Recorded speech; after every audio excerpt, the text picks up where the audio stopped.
salue au nom de notre Seigneur Jésus-Christ. C'est un moment privilégié de prier, d'écouter la parole de Dieu.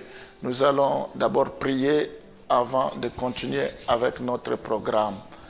Korashamana Santarababashi. Seigneur, la Bible dit, en toutes circonstances, nous devons te rendre gloire. Je te bénis pour la journée d'aujourd'hui qui vient de commencer. Je te rends grâce parce que tu es celui qui ne dort ni ne sommeille. Notre vie est cachée en toi dans les lieux célestes. Je te rends grâce parce que c'est toi qui es venu mourir sur la croix pour nous. Je te rends grâce parce que à tous ceux qui t'ont reçu, tu leur as donné le pouvoir de devenir enfants de Dieu, lesquels ne sont pas nés selon la chair, ni selon la volonté de l'homme, mais selon ta volonté. Merci parce que je ne suis pas un enfant illégitime, mais je suis un enfant légitime. Je te bénis pour cela. Merci parce que c'est toi qui es mon abri, c'est toi qui es mon espoir. Je te glorifie ce matin. Je te glorifie dans la vie de chaque personne qui m'écoute. Je te rends grâce que tu puisses te manifester. Nous voulons te recommander le programme d'aujourd'hui entre tes mains, que tu puisses nous visiter, que tu puisses nous enseigner, que tu puisses nous conduire en toutes choses. Sois béni au nom de Jésus. Nous t'avons ainsi prié. Amen. Gloire au Seigneur. Nous continuons avec notre sujet. Nous parlons comment connaître la voix de Dieu et comment Dieu parle à l'homme. Nous parlons dans un premier temps comment connaître la voix de Dieu. Ensuite, nous parlerons comment Dieu parle à l'homme. Alors, comme nous avons lu, la Bible dit, mes brebis entendent ma voix, je les connais et elles me suivent. Alors, il y a plusieurs voix. Parce que quand la Bible dit, mes brebis entendent ma voix, c'est parce qu'il y a plusieurs voix. Et nous allons voir toutes les voix qui existent. On va lire dans 1 Corinthiens chapitre 14, le verset 10. La Bible nous dit, quelque nombreuses que puissent être dans le monde les diverses langues, il n'en est aucune qui ne soit une langue intelligible. Donc, dans ce passage, la Bible nous révèle qu'il y a de nombreuses voix dans le monde qui réclament de l'attention. Il y a de nombreuses langues qui puissent exister, qui réclament l'attention. Alors, quelles que soient les langues qui existent, il y a toujours une signification par rapport à toutes les langues qui existent. Alors, nous allons voir qu'il y a plusieurs voix. On va voir dans un premier temps la voix de l'homme. Parce que l'homme aussi a une voix. L'homme parle. Donc ici, le thème de notre sujet, disons, ce que j'aborde, nous parlons de connaître la voix de Dieu.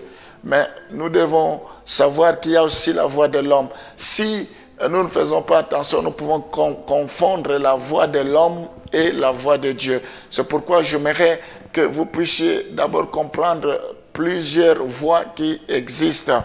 Donc, je vais commencer premièrement la voix de l'homme. On va lire dans Actes des Apôtres, chapitre 5, le verset 29.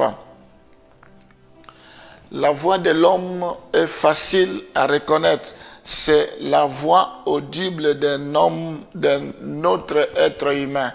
Donc, c'est facile à connaître, c'est la voix de l'homme, donc c'est la voix audible d'un autre être humain. Nous voyons ici Pierre et les apôtres répondirent, il faut obéir à Dieu plutôt qu'aux hommes.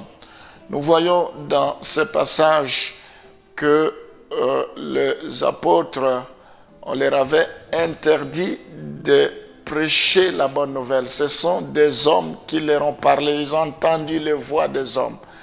Mais quand ils ont discerné cela, ils se sont rendus compte que ce que les hommes leur disaient allait à l'encontre de la volonté de Dieu. La Bible dit, vous recevrez une puissance. Le Saint-Esprit surviendra sur vous. Vous serez mes témoins à Jérusalem, en Judée, en Samarie, jusqu'aux extrémités de la terre. Donc, ils étaient amenés à aller jusqu'aux extrémités de la terre. Ils étaient amenés à l'évangéliser à Jérusalem. Une parenthèse, les apôtres se sont arrêtés seulement à Jérusalem. Donc, ce sont des disciples qui sont allés en Samarie jusqu'aux extrémités de la terre.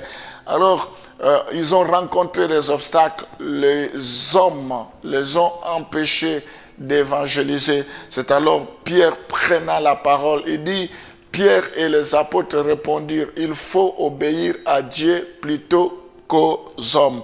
Donc, ils ont entendu la voix de l'homme, mais ils n'ont pas fait ce que l'homme leur avait dit. Parfois, la voix de l'homme peut donner de sages conseils.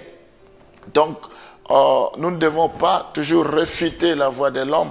Parfois, ça peut donner des sages conseils, mais toutefois que la voix de l'homme est en conflit avec la voix de Dieu, vous devez obéir à la voix de Dieu. Chaque fois que la voix de l'homme, ça peut être la voix de notre papa, la voix de notre maman, la voix de notre frère aîné ou sœur aînée, chaque fois que cela va à l'encontre de la voix de Dieu, ou chaque fois que cela est en conflit avec la voix de Dieu, vaut mieux obéir à la voix de Dieu que d'obéir à la voix des hommes. Alléluia. C'est ce que les apôtres ont fait. Ils ont discerné. Nous devons savoir si la voix de l'homme que nous entendons va à l'encontre de la voix de Dieu, ou bien cela accomplit la volonté de Dieu. Ici, c'était clair, ils ont fait le choix d'écouter Dieu. Donc, voilà, la première chose, c'est la voix de l'homme. Souvent, nous nous trompons parce que nous écoutons les hommes au lieu d'écouter Dieu. Seigneur, la Bible dit, toute plante qui n'a pas été plantée par toi sera déracinée par toi. Toute plante qui n'a pas été plantée par mon Père sera déracinée.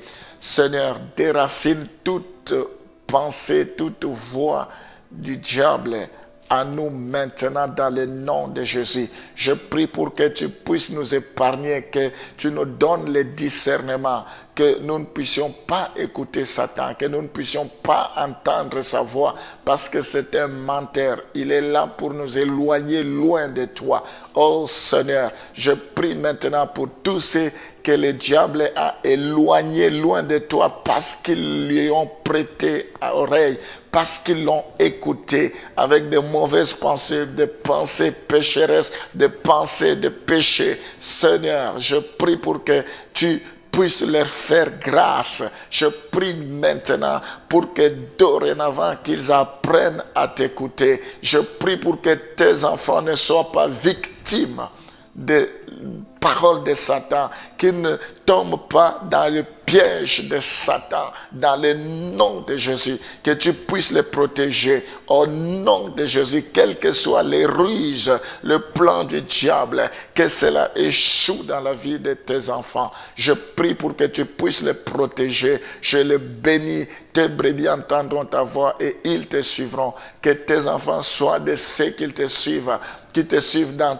toutes leurs entreprises, dans toutes leurs démarches, tout au long de leur vie, qu'ils ne suivent que toi seul, parce que tu es un Dieu jaloux. Tu ne partages jamais ta gloire avec une autre créature. Je les bénis maintenant, que tu leur parles clairement au nom de Jésus, que leur vie soit influencée par tes paroles, que ce que tu dis puisse se réaliser au nom de Jésus. Nous t'avons ainsi prié. Amen.